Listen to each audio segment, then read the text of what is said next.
हाथ उठा तो आप तिलमिला के चली गई और कहती हैं कि हम विकास कर रहे हैं। अब जब चौक चौराहे पर LED लगा दिए, तिरंगा झंडा बना दिए तो विकास हो गया। अब गांव का स्थिति जाके देखें। बेगूसराय नगर निगम के वर्तमान उप मेयर ने मेयर और पूर्व मेयर के विरोध में की प्रेस वार्ता। शनिवार को नगर निगम के वर्तमान मेयर अनीता राय ने एक प्रेस वार्ता रखी। इस प्रेस वार्ता का मुख्य उद्देश्य विगत दिनों नगर निगम बोर्ड की पहली बैठक में हंगामे के बाद बोर्ड को स्थगित कर दिया गया था। इसके पश्चात वर्तमान मेयर पिंकी देवी के द्वारा एक प्रेस वार्ता रखी गई थी, जिसमें उन्होंने बोर्ड की बैठक को स्थगित करने के कारण बताई और उन्होंने उप मेयर को डिबेट के लिए खुली चुनौती भी दी थी। इसी को देखते हुए आज उप मेयर अनीता राय सहित कुछ पार्षदों ने प्रेस वार्ता में अपनी बातों को रखी। इस प्रेस वार्ता में उप मेयर अनीता राय ने मीडिया से मुखातिब होते हुए साफ तौर पर बोली कि विगत दिनों 21 फरवरी को नगर निगम की पहली बोर्ड की बैठक में माननीय मेयर साहिबा बिना धन्यवाद ज्ञापन किए ही उठकर बोर्ड से चली गई थी। उन्होंने नसीहत देते हुए बोला कि मेयर साहिबा अपना फैसला खुद से ले।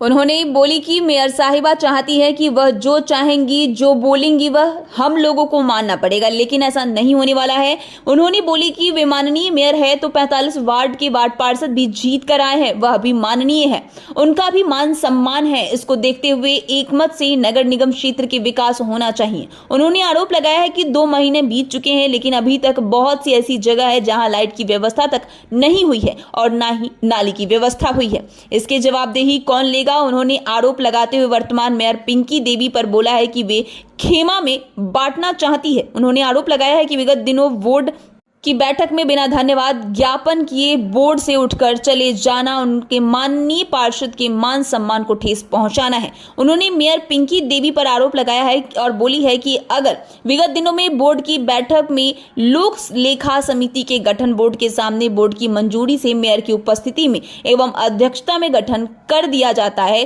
तो यह जो विगत दिनों हंगामा हुआ था वह नहीं होता और बोर्ड का बैठक उस दिन सफल घोषित होता। उन्होंने कहा कि जहां विकास की बात आएगी वहां हम और हमारे 45 वार्ड के पार्षद दोनों हाथ उठाकर सहमति दूंगी। मौके पर पार्षद राजीव रंजन एवं पार्षद सगुफ्ता ताजवीर मौजूद थे।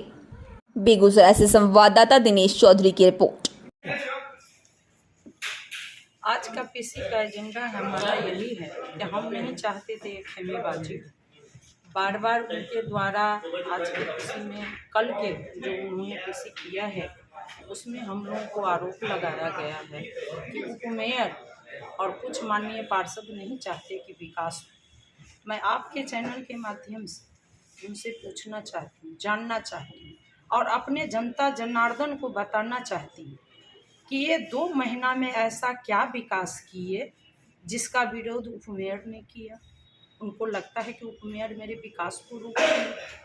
आप हमारे जितने 45 माननीय पार्षद हैं उनसे जाके पूछिए कि जब वो जीत के आए वो लोग सब ने अपने अपने वार्ड की समस्या का आवेदन दिया और मेयर साहिबा से पूछिए, उनके पति से पूछिए कि कितने आवेदन का उन्होंने निष्पादन किया है।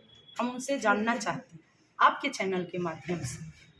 बहुत सारी बातें होती हैं, कुछ देर इतना देर से वार्तालाप हो रही है, लेकिन आपके चैनल के माध्यम से जब उनसे कहना चाहते हैं कि कौन सा ऐसा विकास किया जो माननीय पार्षद ने उनको रोक दिया। वो जो भी वो चाहती हैं कि हम जो कहें वही हो। बार बार बोर्ड में कहती रही बिना मेरे इजाज़त का कोई नहीं बोल सकते। माननीय पार्षद आप बैठिए, आप इजाज़त नहीं लिए हमसे, आप बैठिए। वो भी सम्मानित हैं, वो भी अपने विकास की बात करने आई हैं। घर का बात करने के लिए हम लोग नहीं आए, हम भी विकास चाहते हैं। तो आप हमें क्यों खेमा में बांट रही हैं? अगर हमें खेमा में बांटना रहता तो जिस तरह ये बोर्ड को ऐसे छोड़ के चली गई, क्या ये नियम कहता है कि वो बोर्ड चलता हुआ बोर्ड को अपना कॉपी किताब उठाई और उनका फ़ोन आया, किनका फ़ोन आया पता नहीं, तो कौन जो बगल में रहते हैं वही ना फ़ोन किए हों और चल दी। क्या ऐसा होना चाहिए था? तो विकास कैसे होगा? तो विकास कैसे होगा? हम सारे माननीय पार्षद एक्ट के द्वारा, मैंने नगर आयुक्त को कहा, उस समय भी हमारे बहुत सारे माननीय पार्षद नीचे बैठ गए, कुर्सी छोड़ करके नीचे लाइन लगी हुई थी।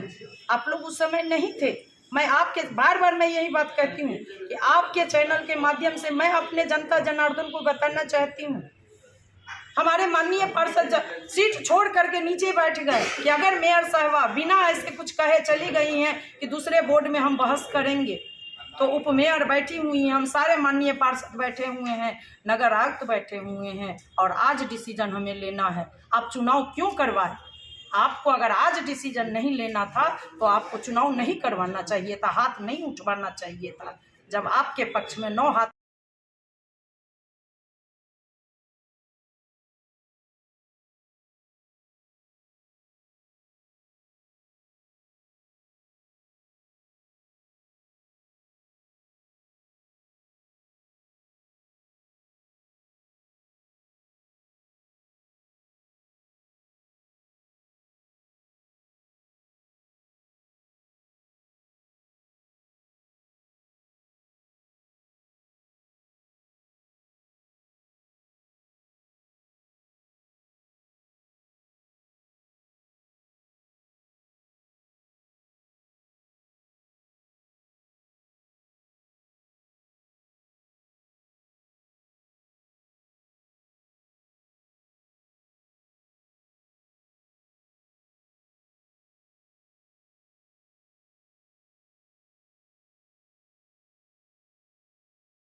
बुलाए, आपको धन्यवाद देते हैं, साधुवाद देते हैं कि हम लोगों की बातों को आप लोग रख रहे हैं अपने चैनल के माध्यम से, अपने पोर्टल के माध्यम से, अपने अखबारों के माध्यम से।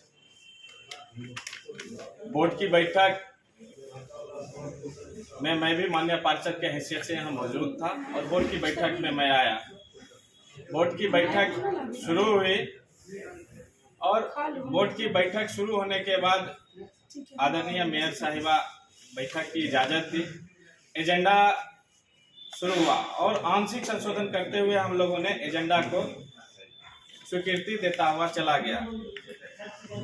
लेखा समिति का एजेंडा आया जिसमें एक सशक्त के पार्षद उठ के बोले कि ये पावर हम लोग माननीय महापौर को देते हैं, वो बना लेंगे और हम लोग को सूचित कर देंगे। मैं और जो हमारे माननीय पार्षद थे उनको इसी बात का परेशानी हुआ कि पहले महापौर उप महापौर का चयन पार्षदों के बीच से होता था। एक्ट और म्युनिसिपल एक्ट जो हम लोग कहते हैं कि वो चेंज हुआ और लेखा समिति बहुत इम्पोर्टेंट समिति अभी के समय का है। लोक लेखा समिति का पेपर है, मैडम दीजिएगा हमको।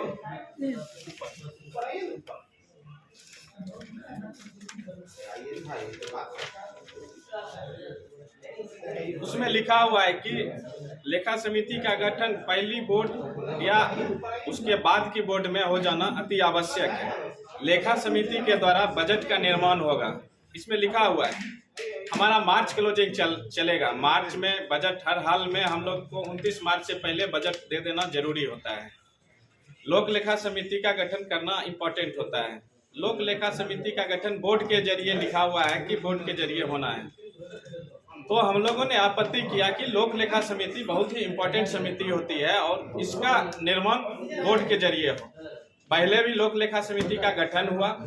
आप जान सकते हैं कि जो अभी वर्तमान के माननीय महापौर हमारे हैं, उनके पति के ऊपर इसी नगर निगम के बोर्ड के द्वारा निगरानी को जांच के लिए भेजा गया। नगर विकास ने जांच करवाई, निगरानी में जांच चल रही है, जिसमें कई उनका जो फाइल है, चाहे एलईडी लाइट हो, उनके ऊपर एफआईआर हुआ।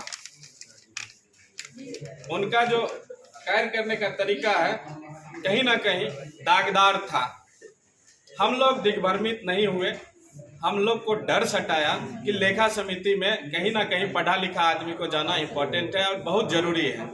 जो नगर निगम के धन्यवाद ज्ञापन करके जाती तो शायद वो विवाद ना उत्पन्न होता जो उस समय हुआ। देखिए, बात यही हुई कि लोक लेखा समिति के गठन की बात जो सामने आई, एजेंडे 1 पर 1 हमारे आपत्ति सहमति के बाद गुजर रहे थे, क्योंकि हम सदन के सदस्य थे।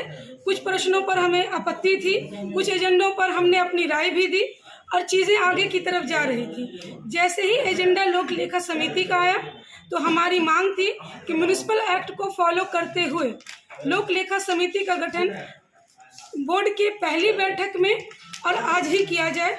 उनका एक और प्रश्न आ गया था कि आज से पहले परंपरा रही कि मेयर चुनते थे और इसी बार ये दबाव डाला। राणा जी, मैं आपका ध्यान दिलाना चाहूंगी कि इस बार के चुनाव से विगत अगर आप पीछे जाकर देखें तो जो चुनाव होते थे उसमें मेयर और उप मेयर का चयन पार्षदों के बीच से होता था। परंपरा तो टूटी, हमारे बिहार सरकार ने परंपरा बदली। अब हमारे मेयर और उप मेयर प्रत्यक्ष चुनकर आए तो पक्ष और विपक्ष समाप्त हो गया। अब मेयर और उप मेयर के लिए 4500 पार्षद एक समान है, न प्रत्यक्ष रूप से कहिए कोई पक्ष है न विपक्ष है। तो जब वहाँ परंपरा टूटी तो यहाँ भी इस परंपरा को बदलने में क्या समस्या थी? 7 तो सशक्त कमेटी में जा चुके थे, बचे 38। तो अन्य समितियों में जो भी सदस्य होते इन्हीं 38 में से होते ना, बाहर से तो बुला के हम आपको रख नहीं लेते। तो हमारा सिर्फ इतना ही मांग था कि लोक लेखा समिति का गठन बोर्ड के सामने बोर्ड की मंजूरी से मेयर की उपस्थिति में मेयर की अध्यक्षता में आज ही कर दिया जाए। उनका एक और मैं बता देती हूँ, विवाद हुआ। गौरव राणा जी ने खड़े होकर प्रस्ताव दिया कि अन्य समितियों का गठन मेयर अपने विवेक से स्वयं करेंगी। हमारी आपत्ति थी कि म्युनिसिपल एक्ट को फॉलो करते हुए अन्य समितियों और लेखा समिति का गठन करने का आदेश आज ही बोर्ड को दिया जाए। हमारा जो प्रश्न था और हमारी जो मांग थी, हमारा प्रस्ताव था, नगर आयुक्त महोदय के समक्ष था। नगर आयुक्त और हम लोग एक्ट का हवाला दे रहे थे, बुक आपके सामने है। नगर आयुक्त महोदय ने बुक खोला, एक्ट को देखा और विवाद की स्थिति में जो वहाँ गाइडलाइन है कि हाथ उठाकर सहमति और असहमति ली जाए, तो मेयर साहिबा की मंजूरी लेने के बाद उन्होंने पहले उन व्यक्तियों को हाथ उठाने के लिए कहा जो इस पक्ष में थे कि अन्य समितियों का गठन लोक लेखा समिति के साथ साथ 23 लोगों ने बोर्ड के पक्ष में हाथ उठाया। 13 लोगों ने न मेयर को सहमति दी न बोर्ड को सहमति दी, यानी नोटा कर दिया। अब नोटा कह सकते हैं, आप उनको मेयर में नहीं जोड़ सकते हैं ना, वो तो नोटा हो गया। 23 बहुमत होता है या नहीं ये बताइए? 23 बहुमत था। अब हमारी मांग थी कि जब बहुमत हमारे पक्ष में है तो आज ही पहली बैठक में एक्ट को फॉलो करते हुए लेखा समिति का गठन होने दीजिए। अभी हमारा यही मुद्दा है ना कि हमें उसके बाद वो हम वार्ड पार्षदों के गरिमा का ख्याल बिना रखते हुए पहले बाहर जाती हैं, 5 मिनट में वापस आती हैं, बिना किसी धन्यवाद ज्ञापन, बिना किसी संबोधन के खड़े खड़े, वो चेयर पर बैठी भी नहीं थी, खड़े खड़े कहती हैं कि आज की सभा स्थगित करते हुए मैं नहीं करती। नगर आयुक्त चेयर पर थे, बोर्ड, हाँ, इसका निर्णय अगले बोर्ड की बैठक में लिया जाएगा। नगर आयुक्त उपस्थित थे, उप नगर आयुक्त उपस्थित थे, उप मेयर उपस्थित थी, हम लोग सब यहाँ मौजूद थे सदन में। हमने उसी समय आकर नगर आयुक्त को कहा कि क्या आप सुनिश्चित करते हैं कि जिन लोगों ने उनके विपक्ष में यानी कि उनके विरोध में बोर्ड की तरफ हाथ उठाया है उनको अगले बैठक से पहले लोभ लालच भय देकर तोड़ा नहीं जाएगा? तोड़ने का प्रयत्न तो किया जाएगा ना। और वो नतीजा हमारे सामने नजर आ रहा है कि आज आपका सेवक आपका द्वारे द्वार पहुंच रहे हैं। 2 महीना से वो किसी पार्षद को भोज नहीं दिए थे, परसों क्यों भोज दे दिए? क्यों आप सबको कॉल कर रहे हैं? हमने भोज खाया है, जो भोज खाया है उसको हम कहते हैं चलो हमारे चिल्लाने से तुमको भोज तो मिला, हमने तुम्हें सम्मान तो दिला दिया। 2 महीना से तो आपने किसी को नहीं कांटेक्ट किया, 2 महीना से तो नहीं पता था। आप तो सीधे कहते थे हमको जनता जिता कर लाइए, हम जनता सर्वस्व है, आप कुछ नहीं है। तो अगर आप 45 वार्ड से जीत कर आए हुए मेयर हैं तो हम भी अपने अपने वार्ड से जीत कर आए हुए पार्षद हैं, और जनता के हित में काम करना हमारा दायित्व है, जो हम 5 साल तक करते रहेंगे। और जहां भी हमें लगेगा कि जनता के हित से बाहर जा रही है बात, तो हम प्रश्न उठाएंगे, आपत्ति करेंगे, और जहां विकास की बात होगी तो हम दोनों हाथ उठाकर सहमति भी देंगे। हम विकास में रोड़ा बनने नहीं आए, हम विकास करने आए हैं। उनका एक और कहना था कि उस दिन की बैठक से पहले कहीं और बैठक करके निर्धारित की गई। देखिए, मैं 15 तारीख से 20 तारीख तक आउट ऑफ टाउन थी, ये हमारे मेयर साहब भी जान रहे हैं, क्योंकि मेरे भाई की शादी थी और मेयर साहब को इनविटेशन देकर मैं नालंदा गई थी। मैं बोर्ड की बैठक के दिन सीधे नगर निगम आई थी, इस बात से वो अवगत है, क्योंकि मैंने शादी का कार्ड उनको भी दिया था। 20 को रिसेप्शन भोज था नालंदा जिला में, तो मैं जब 15 से 20 तक आपके शहर में थी ही नहीं, तो किसी और बैठक का हिस्सा कैसे हो सकती हूँ, ये भी वो स्पष्ट कर दे। मैंने केवल अपनी वक्तव्य